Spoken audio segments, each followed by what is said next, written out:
as x goes to pi of cosine x minus pi over, or sorry, x minus pi over cosine x.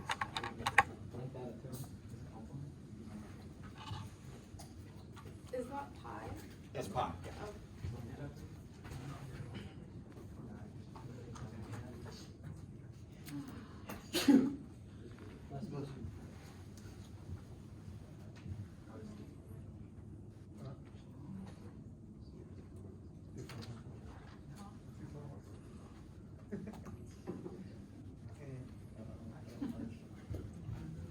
Yes, sir.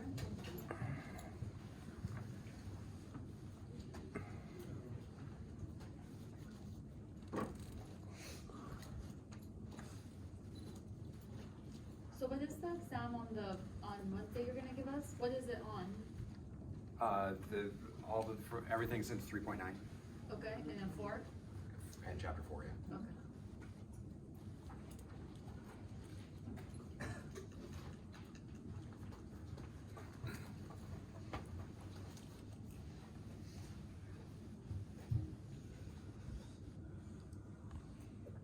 Do we have a score for exam? For exam 2? Oh, no, I don't have those done.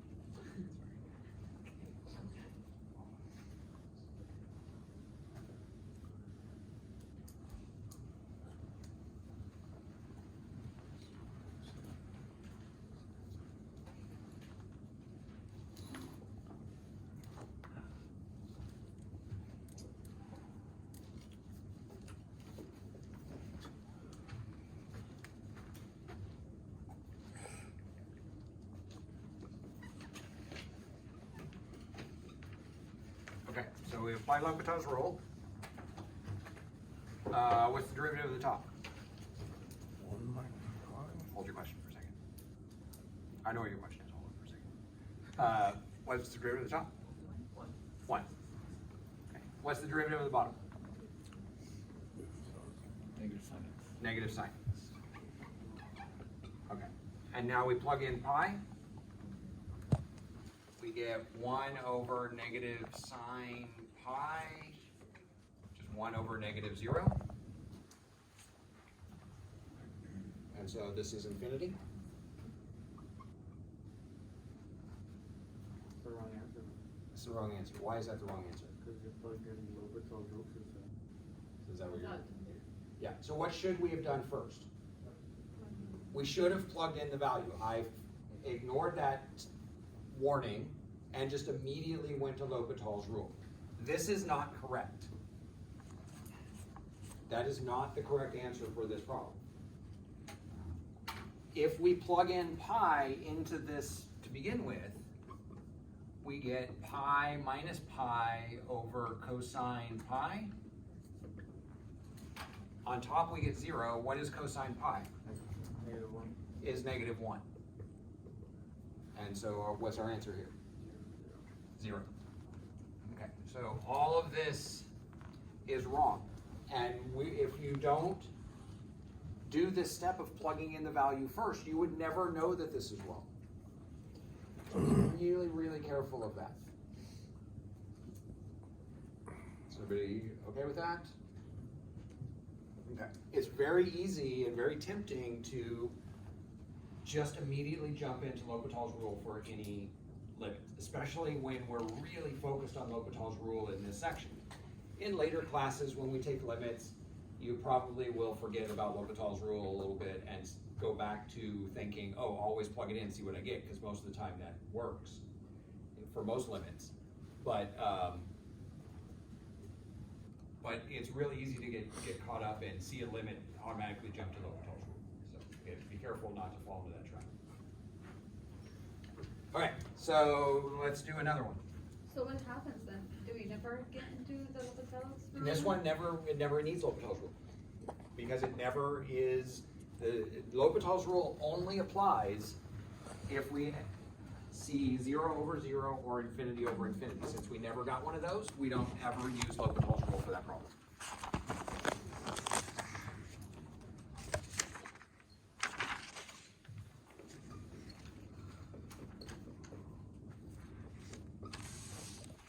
Okay, so go ahead and do this one.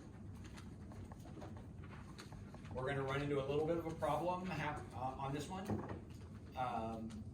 But I think you can figure out what to do. How to overcome that problem. And I will. Engine of 0 is 0, so.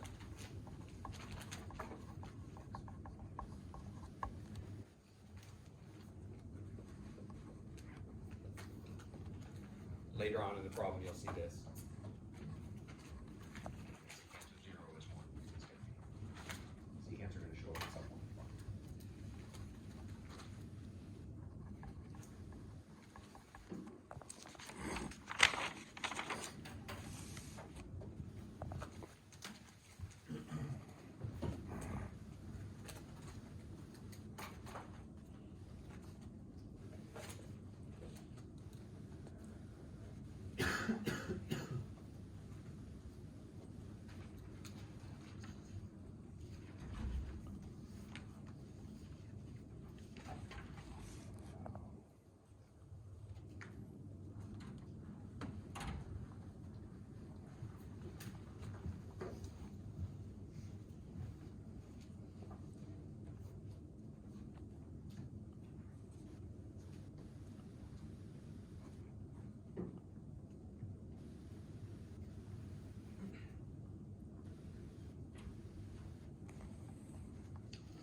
So what happens when we apply L'Hopital's rule to this?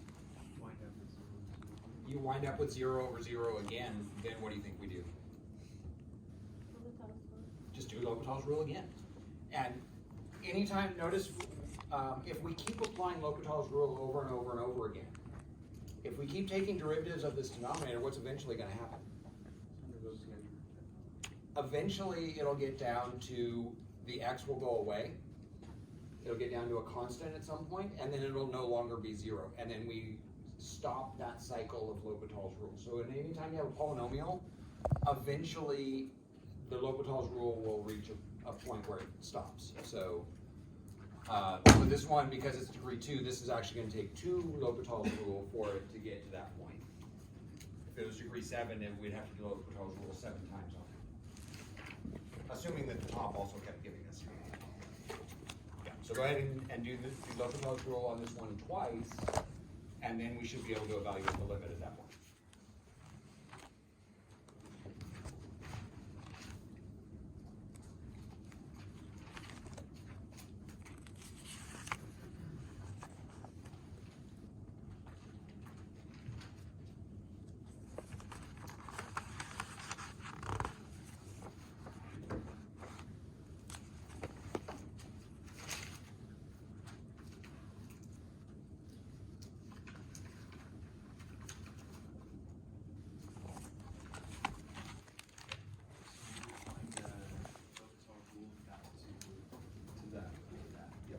Plug in 0 into this, we get 1 minus 1, and 0, so then we apply another, yes, we got 0 and 0, so we apply that.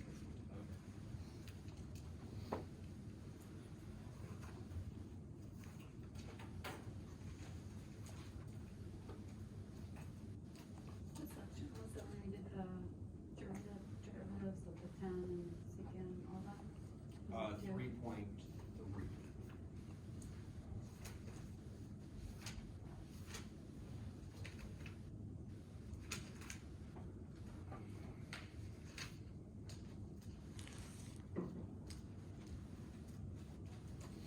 You guys ready? Okay. So what do we do first? Plug in x. We get tangent of 0 is 0 minus 0 over 0 squared, so this is 0 over 0. So we can apply L'Hopital's rule.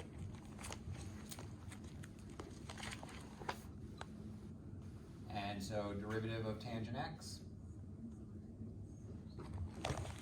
secant squared x minus 1 over 2x.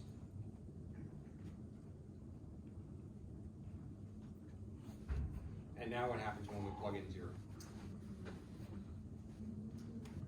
Secant of 0 is 1, so this is 1 squared minus 1 over 2 times 0, which is still 0 over 0.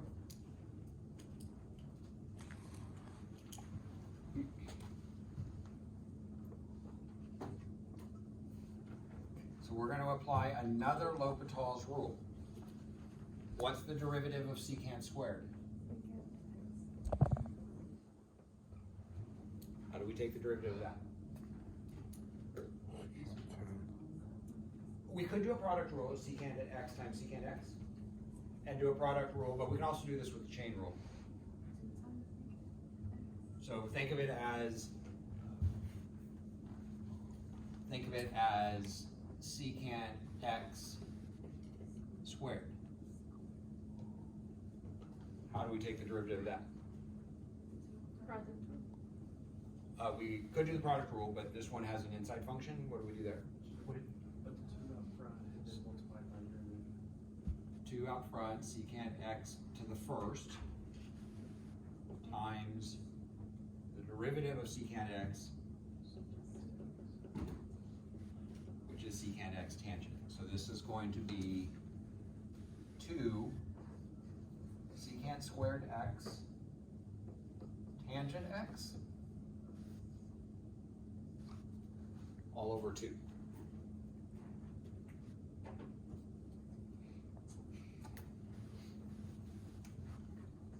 And now we plug in 0. Now tangent of 0 is 0, secant of 0 is 1, so we get 2, 1 squared, 0 over 2, which gives us 0. So what was the indicator that we had to do L'Hopital's rule 2 times? We had to do it 2 times because we got 0 over 0 twice? Because we got 0 over 0 twice. And that would be the same thing if we got infinity twice then, right? If we ever. Yeah. For general functions, there's no guarantee that eventually, if you keep getting 0 over 0 and keep doing L'Hopital's rule, that eventually it'll get to a point where it stops doing that. There's no guarantee that that'll happen. But with polynomials, you know you can only go so far before you're going to eventually drop out of the 0 over 0 or infinity over infinity case. So we kind of like to see some polynomials in there, but So with there, d over dx, you're just doing the chain rule. yeah. So the 2 comes out front. That's what that is. And then this is to the first power. And then we take the derivative of what's inside there. Secant is secant tangent.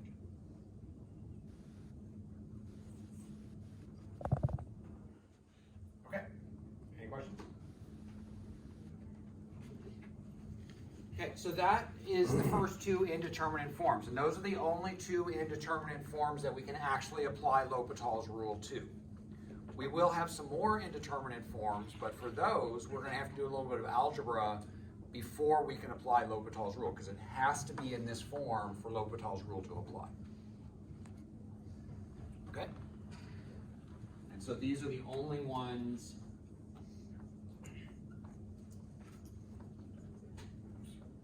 where we can apply L'Hopital's rule. The next one is 0 times infinity.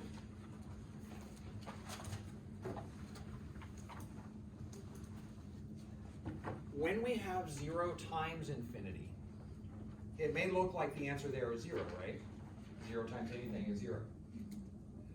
But remember, it's not actually 0.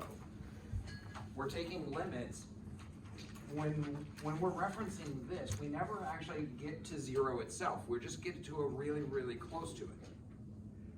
So this is a really small number. This is a really big number. What is a really small number times a really big number? Well, it depends. How small is that number? How big is this number? Okay, if we do 1/10 times 100 billion, we still have 10 billion. Still a pretty big number. But if we do 1 over 87 million, and this is a few thousand, then we're going to end up with something that's really small. So it could go either way. Or we could do 1 over a billion times a billion would give us 1 as the answer. So we never know what's going to happen in this case when we do a really small number times a really big number. Okay, and so we're always going to have to figure out a way to turn this into one of these. And the trick to this is using a little bit of algebra.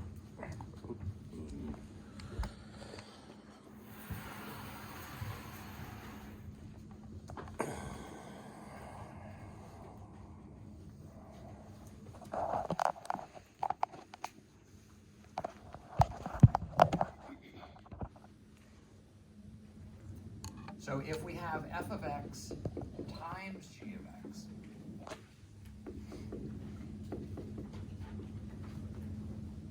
and this is a 0 times infinity case, what we're going to do on this, and this is not a L'Hopital's rule, this is just purely algebra at this point.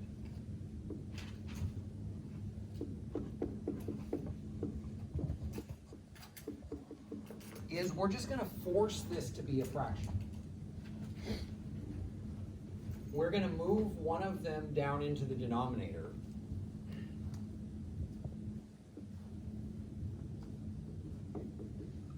But when we move it to the denominator, it's going to get when it's in the denominator, it's going to be its reciprocal.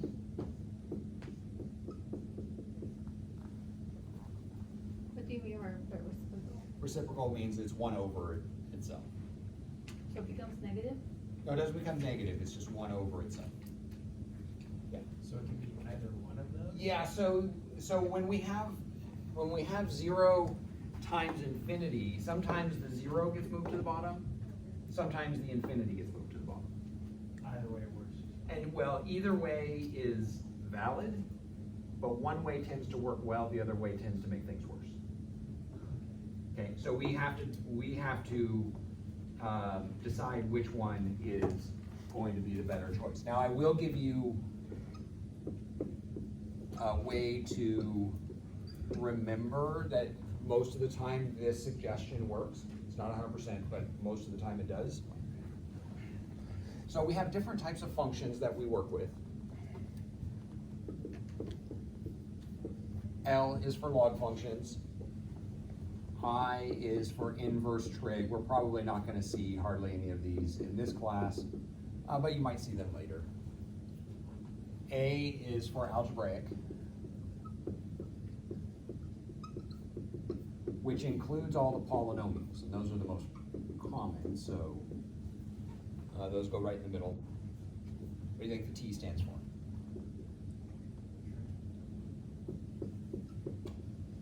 Trig. And the E? Exponential. Okay. So these are the types of functions that we have, and with this ordering, most of the time you will be more successful if you leave the higher one on the list on top, and whatever's lower on the list move to the bottom. Okay? And these two in particular, we don't mind moving them to the bottom because we don't really lose very much when we take their reciprocals. So when we do 1 over a trig function, this just equals another trig function.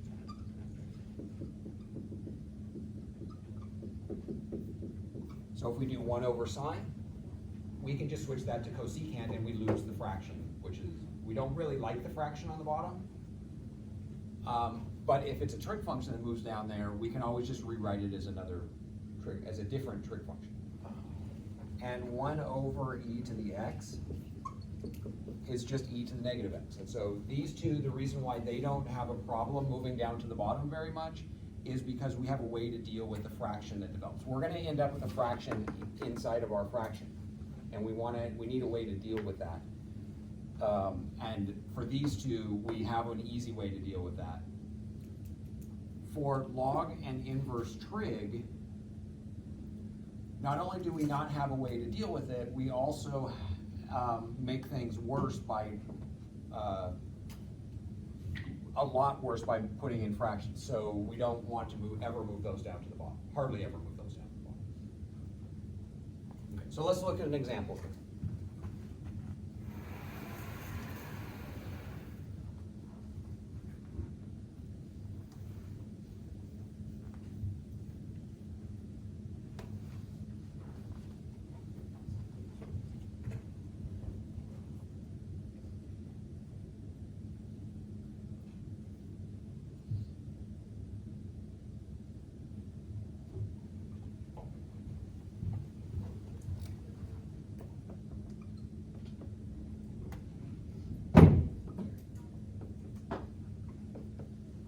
Okay, so limit as x goes to 0, 0 from the positive side of x, natural log of x.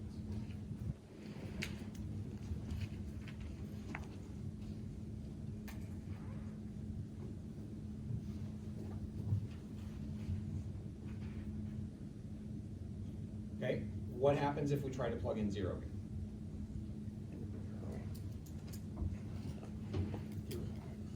So x is 0. Natural log of x going to 0 is negative infinity.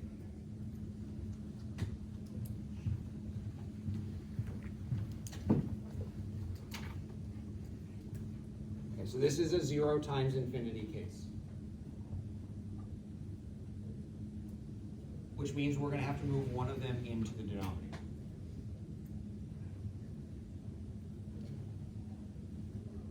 Which one do we want to move? Do we want to move the log function or do we want to move the x? So log function is the top of our list. We definitely don't want to move that to the bottom. The x falls under the polynomials, the algebraic here, which is lower on the list. So the x is what's going to move to the bottom. But when it moves to the bottom, it's not going to go down to the bottom as just x. It's going to go down to the bottom as 1 over x.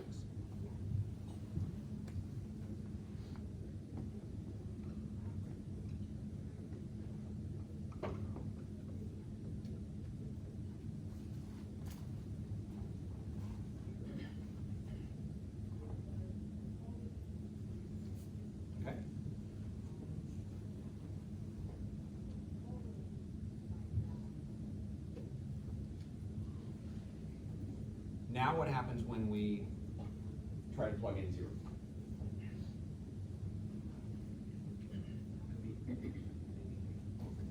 Zero over 0. Okay, so we have natural log of 0 and 1 over 0. Over there, what's natural log of 0?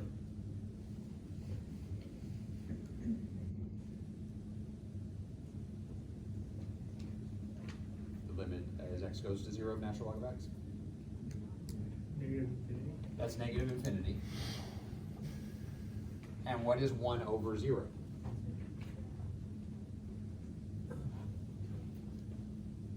Oh, it's number over number. Number over, Just this. no, number over 0. Infinity. So those number signs over there, think of those as not zeros. Plus, but we have to know. so plus or minus the infinity. So that's going to be a plus or minus infinity. So now what we have is infinity over infinity. Can we apply L'Hopital's rule to this? Yeah, because we've gotten it into one of those two forms. When we have 0 times infinity, when we have this case and we do this, it will always turn into either 0 over 0 or infinity over infinity, depending on which one we move to the bottom. Okay? And so we can apply L'Hopital's rule here.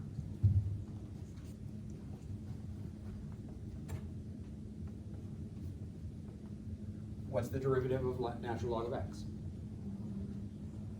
1 over x.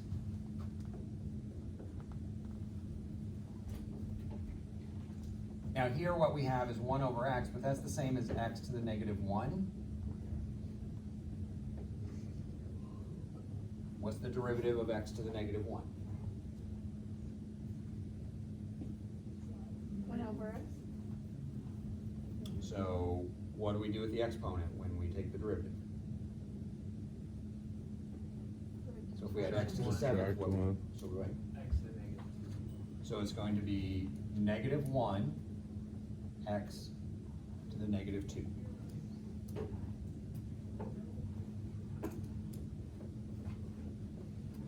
Which is negative 1 over x squared.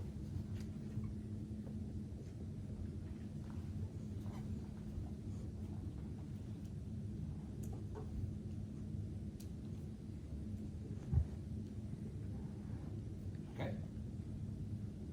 Now what?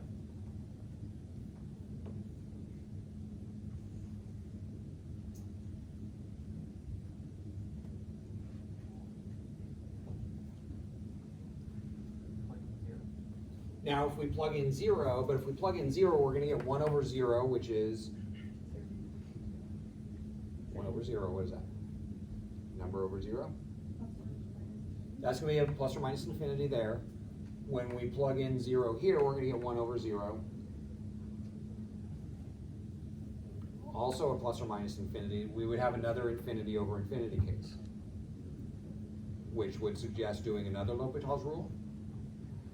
But another thing you really kind of should be looking for every time you apply L'Hopital's rule is simplify as much as we can before we plug in our value. Because we have a fraction over a fraction here, we can simplify this before plugging in 0, and we might be able to deal with this better. Okay.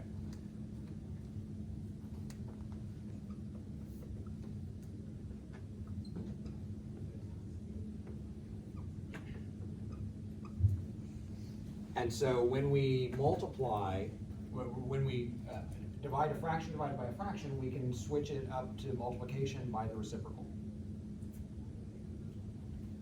But now here we have an x on the bottom, cancels one of our x's on the top, and we just end up with limit as x goes to 0 positive of negative x, which is what? Which is 0. So that's original at 0.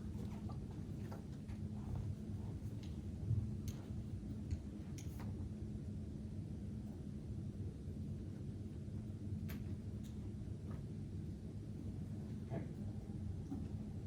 Any questions there? Yeah. On that very last step, I missed it, I'm sorry. How'd you got from the 1 over x over negative 1 over x squared to that?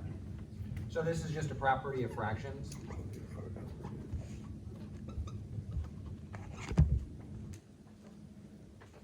Okay.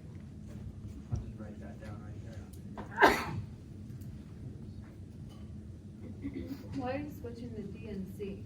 Because divide, so when, if you go way back to when you were first learning fractions,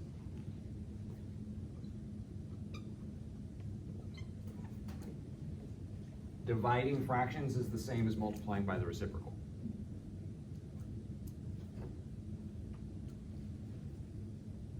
We don't use it very often, so it's easy to forget it, but it does come back into play here a little bit, so. So then This what- is just a basic property of fractions. So then what happened in here? So what happened here was I took this, Uh-huh.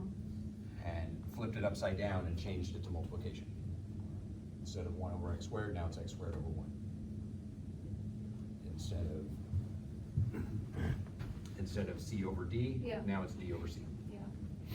And you canceled one x's. One of the x's, yeah. We're just, and so the only thing left is the negative sign and one of the x's.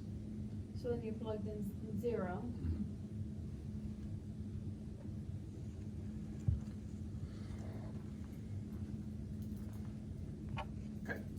should expect this in the exam and the final? L'Hopital's rule, yeah, there'll be a L'Hopital's rule. There'll be a few limits on the final. So the final is basically gonna consist of three things.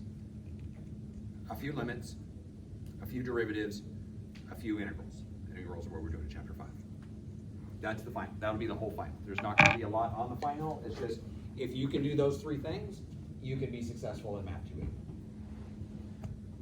Okay, and so, like, the derivatives will be kind of like on the last exam, it'll be some product rule, some quotient rule, some chain rule. The integrals will have some techniques a couple of various techniques that we'll have to, just kind of a few of each and different types. Yeah? You mentioned dropping your lowest score exam, is that? It does not count for the final. So it's just any of the first 3 exams, whatever's your lowest will, as long as your homework overall is above 70%.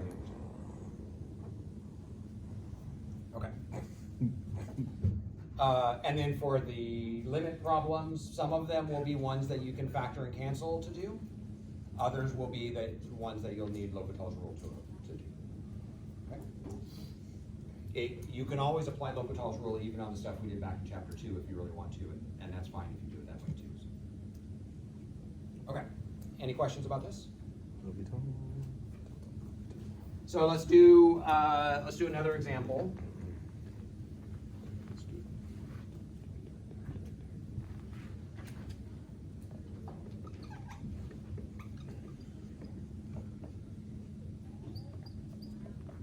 Okay, so limit as x goes to 0 of, from the positive side of x cosecant x.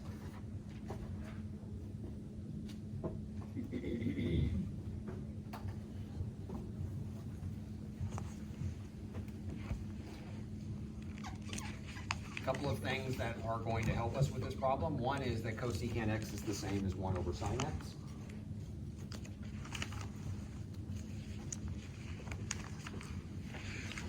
And also that sine of 0 equals 0.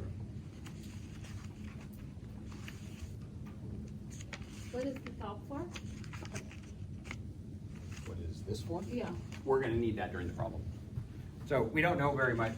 We're not real familiar with cosecant x. What happens when we plug in 0 into that? But we can use this to help us figure out what we're going to get with that. Okay. So what happens if we plug in 0?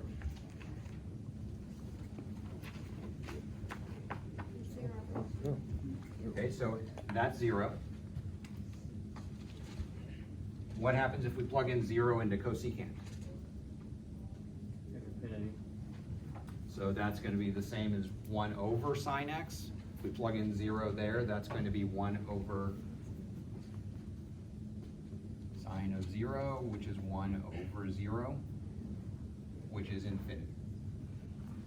So this is a 0 times infinity case.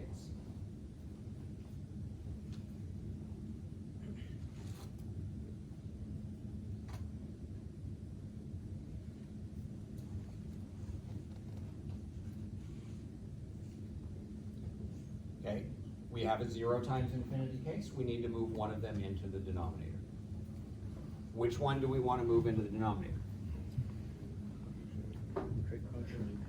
So we have x is algebraic, polynomial, and cosecant is a trig function. According to our rule over there, our guideline, the trig function is the one that's going to move into the denominator.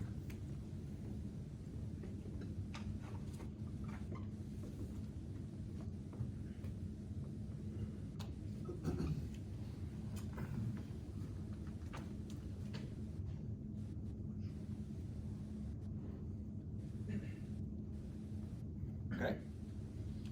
But what is 1 over cosecant x? What trig function? So the reason why trig functions move to the bottom most of the time is because if we ever see a 1 over a trig function, this is just another trig function. So 1 over cosecant is what trig function?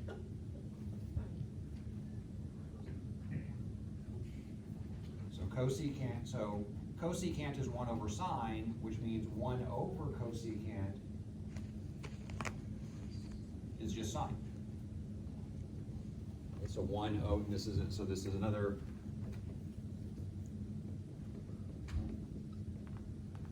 1 over cosecant x is just sine x, and so this limit becomes limit as x goes to 0 positive of x over sine x. These are a little bit tricky when we have to move things around like this, recognizing which one to move, and then once we move it, being able to deal with that. So the 0 times infinity case is definitely more complicated than the straight up 0 over 0 or infinity over infinity, but we can deal with it. So now from here, go ahead and finish this. What happens when we plug in 0? And then once we realize that this is going to be a L'Hopital's rule case, go ahead and apply L'Hopital's rule 2.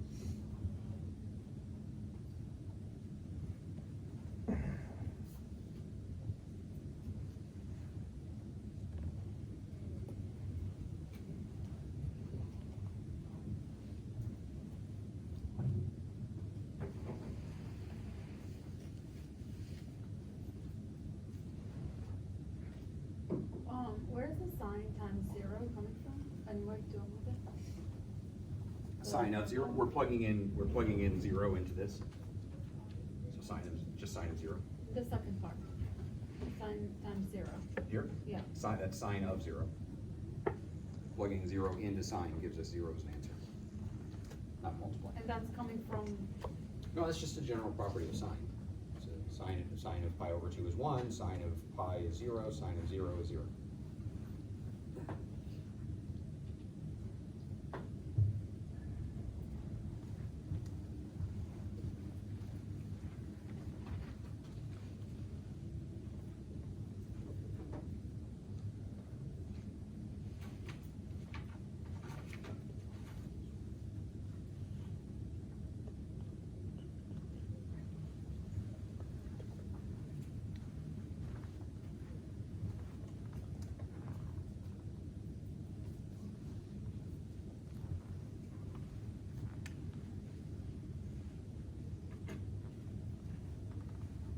So this is still a 0 over 0 case.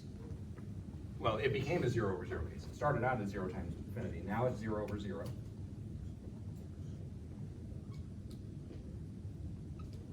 And we apply L'Hopital's rule. Derivative of x is 1. Derivative of sine is cosine. And what do we get when we plug in 0 into this?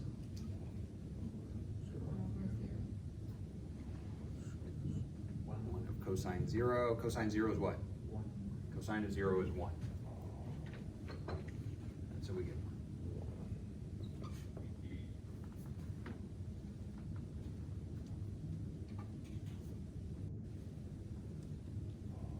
Okay. Any questions?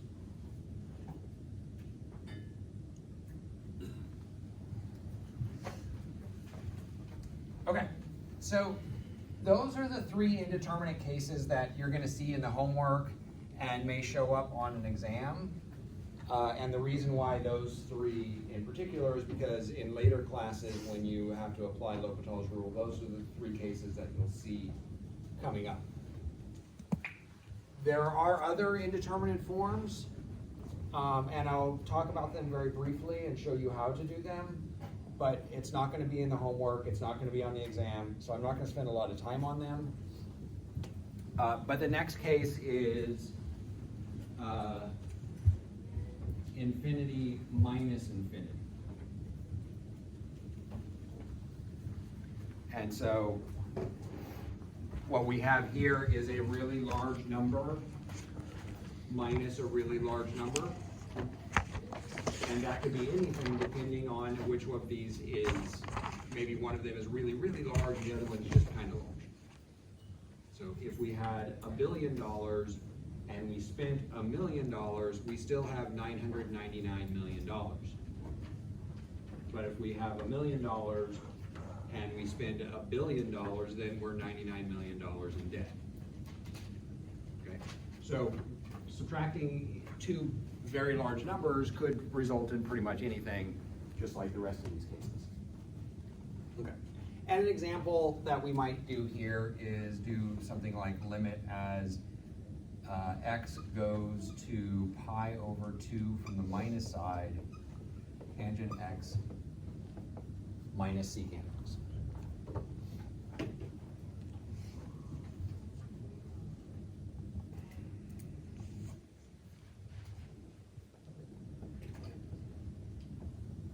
So that's a graph of tangent x, and it has an asymptote at pi over 2. So when we approach pi over 2 from this side, we're going to go off to infinity.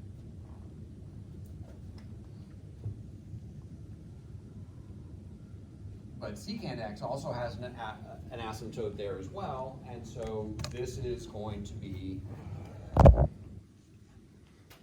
infinity minus infinity. Okay? The trick to infinity minus infinity is write them as fractions and then get a common denominator and add them together. In this case, because these are trig functions, not sine or cosine, we can write these as fractions to begin with. Tangent is sine x over cosine x. Secant is 1 over cosine x.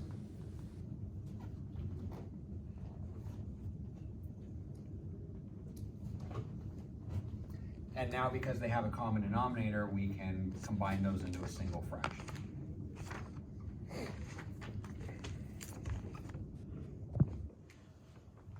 Like this. What is the common denominator? Our common denominator there is cosine x. Oh,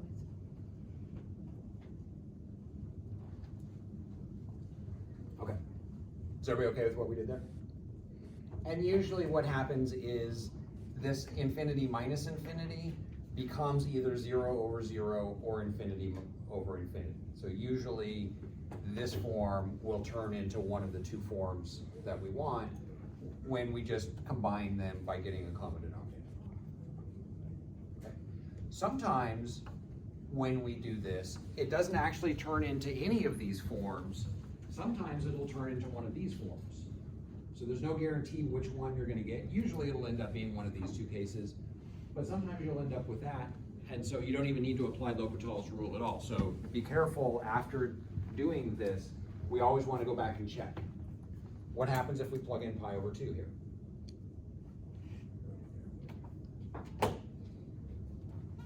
Well, if we plug in pi over 2, we get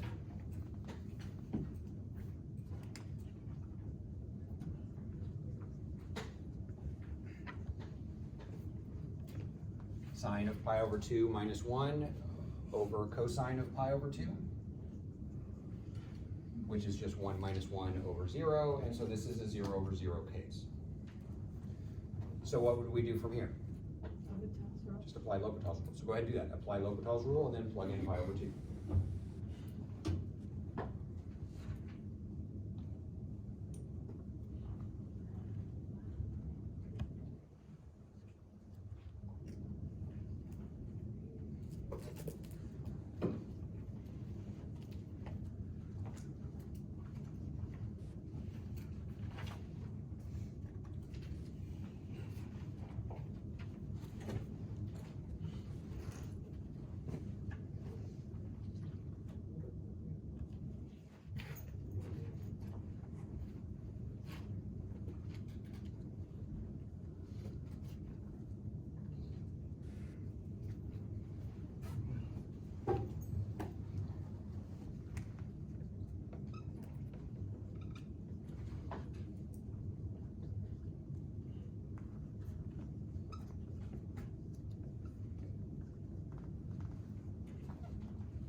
Okay, so we take the derivative of the top, we get cosine x. Derivative of the bottom is negative sine x. And so we get, plugging in that in, we get cosine of pi over 2, negative sine of pi over 2 is 0 over 1, which is just 0.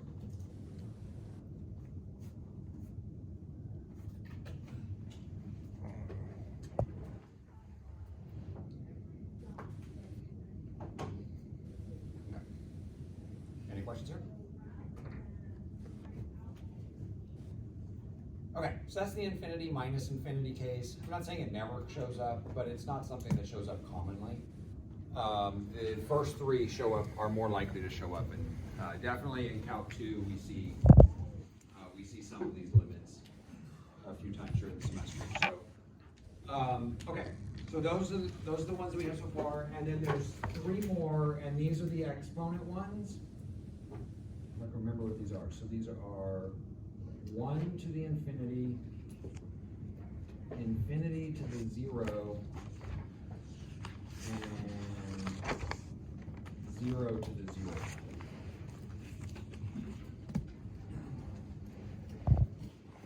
Okay. The reason why this one is indeterminate, because 1 to any power is just 1. But anything to the infinity power would be infinity. So what we're having here is some number that's really close to 1, so maybe like 1.01 raised to a really high power, that's going to grow. But if this one's going to 1 faster than that one's going to infinity, then this would stay closer to 1. So that's an indeterminate form, infinity to the 0 power or 0 to the 0 power. Those are all indeterminate forms. And so what we're going to see here is there's a special trick to dealing with these.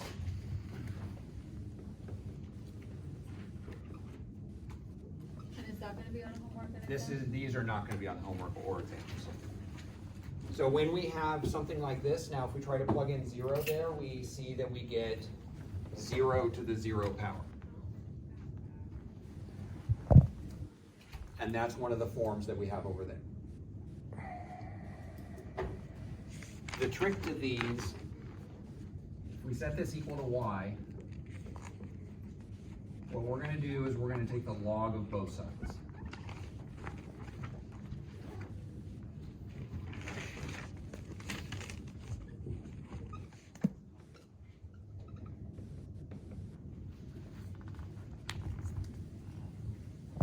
We did something similar when we were taking the derivative of x to the x.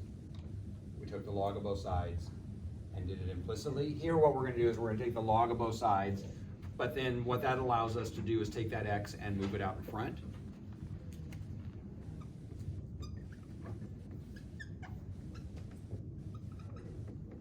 So x, natural log of x.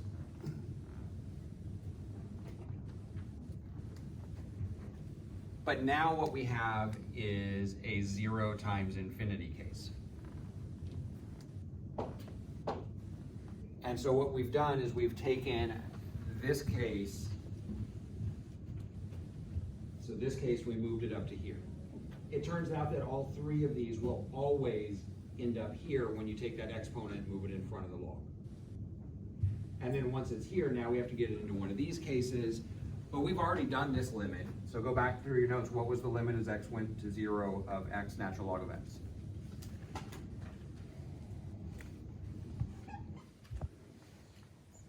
Negative infinity. So that one ended up being 0. Yeah. Okay. But this is not the answer to the original question. This is the answer to this. So natural log of y equals 0, which means that y equals e to the 0, which is 1. So this limit is actually 1. Why is that 1? So this equation we can rewrite as this equation, but e to the 0 is just 1. And that's what y is. I'm not going to ask you to do this. It's not in any homework. It's not in any exams. But this is the process. When we see one of these exponent indeterminate forms, one of those three, we take the log of both sides, move the x out in front, and then apply the 0 times infinity rule. That gives us an answer, but that answer is not the one we're looking for. It's the answer here. Okay? And so then we have to just say, oh, well, if natural log of y equals that, then y equals e to that. And then that's going to be whatever the answer is there. Okay. Any questions? questions about L'Hopital's rule? Most of the problems you get are going to be in one of these two forms. A couple of them at the end of the homework are going to be this form, maybe one on the exam will be this form too. Most of the stuff's going to be done, those forms. Okay. There will be at least one where you have to do it more than one time as well. Any questions about any of this? Okay, so I made an announcement at the beginning of class, the next exam, the third exam, is going to be take-home. And that will be passed out on, it'll be 2 weeks from today. So next week, we're gonna do 4.7, that's the last exam, last section that's on the exam. Start on chapter 5, 4.9 in chapter 5 next week also. The following Wednesday will be a take-home exam, I'll pass it out on Wednesday, it'll be due the following Monday. Okay? Any questions about that? Okay, so after today, we have 3 weeks left. So